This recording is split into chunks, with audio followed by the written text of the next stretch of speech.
नमस्कार, सन्मार्ग लाइव में आपका स्वागत है। आपके साथ मैं हूं रेखा मिश्रा। एक सपना था जो पूर्ण हुआ है, एक संकल्प था जो साकार हुआ है।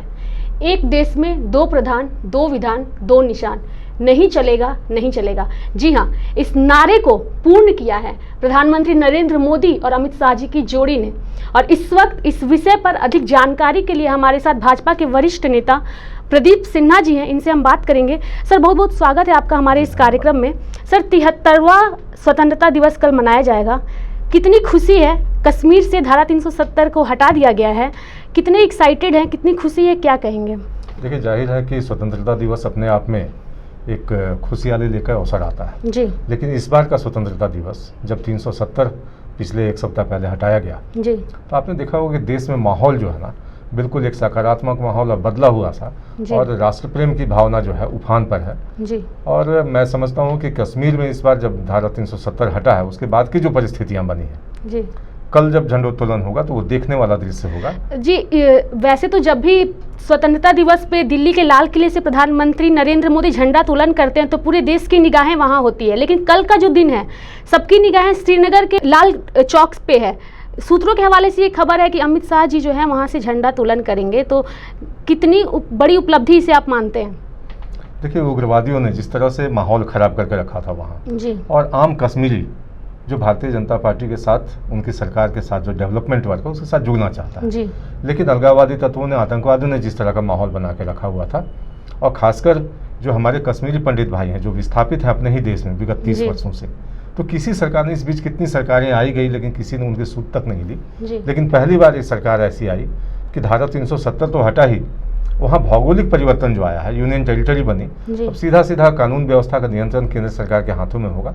और आप देखेंगे कि सिर्फ कानून व्यवस्था की स्थिति नहीं बल्कि डेवलपमेंट के लेकर जो नरेंद्र मोदी जी की सोच है, आपने देखा हुआ कल ही की बात है कि जब नरेंद्र मोदी जी ने कहा कि सरकार की योजना है कि वहाँ नवंबर-दिसंबर में हम इन्वेस्टर समिट कराएं, 3 दिनों का कार्यक्रम होगा, तो निश्चित रूप से वहाँ माहौल बदलने जा रहा है। जब इन्वेस्टर्स आएंगे, उद्योग धंधे लगेंगे तो वहाँ का स्थानीय लोगों को रोजगार मिलेगा जी, तो एक स्वाभाविक जुड़ाव अपने बहुत बड़ी उपलब्धि है। इससे पहले जितनी भी सरकारें आई गई, इतना बड़ा स्टेप देश हित के लिए किसी ने नहीं लिया। दूसरी बार सत्ता संभालने के बाद नरेंद्र मोदी जी ने देश हित के लिए कई अहम फैसले लिए, अगर हम कहें तो उसमें से एक है धारा 370, लेकिन कहीं ना कहीं जो विपक्ष है अभी भी इसका विरोध करते हुए नजर आ रहा है, तो इसे विकास में कितनी बड़ी बाधा मानते हैं विपक्ष का जो हस्तक्षेप है? देखिए, जो लोग आज विरोध कर रहे हैं जी, कभी वो सरकार में हुआ करते थे जी, और उनके रहते धारा 370 हटने का प्रश्न ही नहीं था, क्योंकि वो तुष्टीकरण की नीति पर चलते हैं। अब जहाँ तक भारतीय जनता पार्टी का प्रश्न है, भारतीय जनता पार्टी ने जनसंघ काल से लेकर जब से भाजपा बनी तब से हमारी प्रतिबद्धता रही और हमने बार बार चुनाव घोषणा पत्र में इस बात को दोहराया है कि हम धारा 370 कश्मीर से हटाएंगे, और उस संकल्प को हमने पूरा करके दिखाया जी। तो स्वाभाविक रूप से लोगों की अपेक्षाएं थी हमसे, जब हमने घोषणा पत्र में वादे किए, तो जब वो वादे पूरे होते हैं तो लोगों को लगता है कि नहीं, अमुक नेता जी अपने घोषणा पत्र में किए गए वादों के अनुरूप काम करता है और राष्ट्रहित को सर्वोपरि रखता है। विपक्ष को किस रूप में आप देखते हैं? क्योंकि मुझे लगता है कि लोकतंत्र की जो खूबसूरती है वो इसी से जाहिर होती है कि पक्ष भी रहे तो पक्ष के साथ विपक्ष भी रहे, अगर विपक्ष ना रहे तो लोकतंत्र की खूबसूरती जो है वो अधूरी रह जाती है। तो विपक्ष का इस मुद्दे पर जो बार बार वो आरोप लगा रहे हैं और कह रहे हैं कि कश्मीर का जो माहौल है वो बिगड़ा हुआ है, इस पे कितना मतलब अपनी बात को रखना चाहेंगे आप? देखिए, धारा 370 पर जिस दिन संसद में बहस चल रही थी जी, अमित शाह जी ने चुनौती दिया विपक्ष को कि आप 370 क्यों ना हटाया जाए और इसके ना हटने से क्या फायदा है कश्मीर को, आप एक कारण बताइए जी। लेकिन विपक्ष बिल्कुल मौन रहा, एक कारण नहीं बता सके।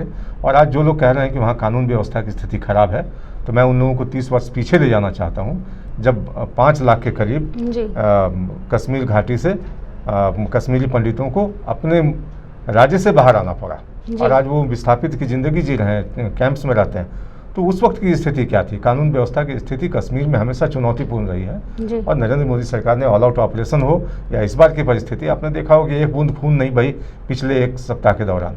तो इस तरह से हम लोगों ने सुरक्षा इंतजाम करके रखे हैं कि कोई परिंदा भी पर नहीं मार सकता इस जी।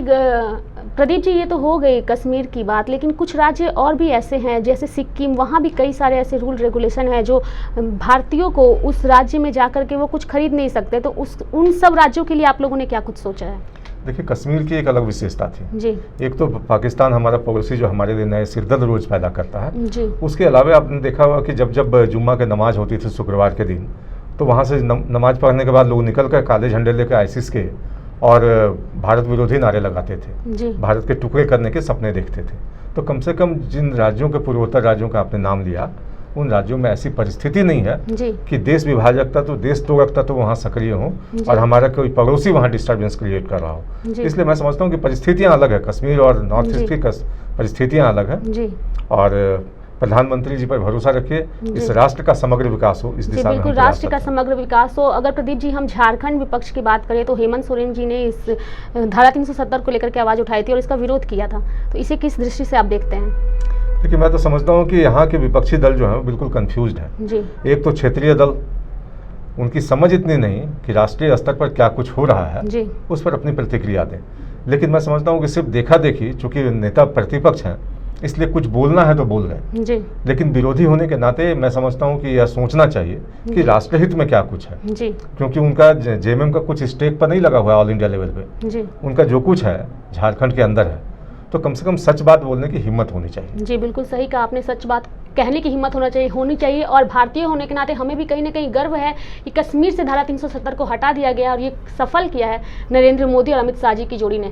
प्रदीप जी, झारखंड में रांची में कितनी तैयार है रांची 73वें स्वतंत्रता दिवस को मनाने के लिए? सरकारी स्तर से जो कार्यक्रम होते हैं वो अलग है, लेकिन इस बार की परिस्थितियां कुछ बदली हुई हैं। लोगों में बहुत उत्साह है कि 370 धारा खत्म करके मोदी जी ने एक अपहिल टास्क जिसको कह रहे हैं कि कठिन चुनौती को, बाधा को पार किया है, तो लोगों में स्वाभाविक रूप से उत्साह है। और आप देखेंगे कल जब बहुत सारे जन संगठन सड़कों पर उतरेंगे, तिरंगा यात्रा निकालेंगे, अलग अलग ढंग से लोग प्रदर्शन अपनी खुशियों का इजहार करेंगे, तो मैं समझता हूँ कि राष्ट्र की जब लोगों की भागीदारी होती है तो कोई भी पर्व काफ़ी बड़ा हो जाता है। और इस बार का पर्व अलग ही खास है क्योंकि एक दिन राखी भी है और 15 अगस्त भी है, तो इसे किस रूप में देखते हैं? पहली बार ऐसा हुआ है। देखिए, रक्षाबंधन का त्यौहार तो हमारे लिए पवित्र होता ही है, खासकर हिंदुओं के लिए, लेकिन मैं समझता हूँ कि जो सैनिक हमारे सरहद पर हमारी रक्षा कर रहे हैं जी, उनके लिए भी ये विशेष अवसर है। इसलिए कि हम मानते हैं कि एक तो अपनी कुर्बानी वहाँ देते हैं वो, ताकि हमारा जनजीवन सामान्य रूप से चले,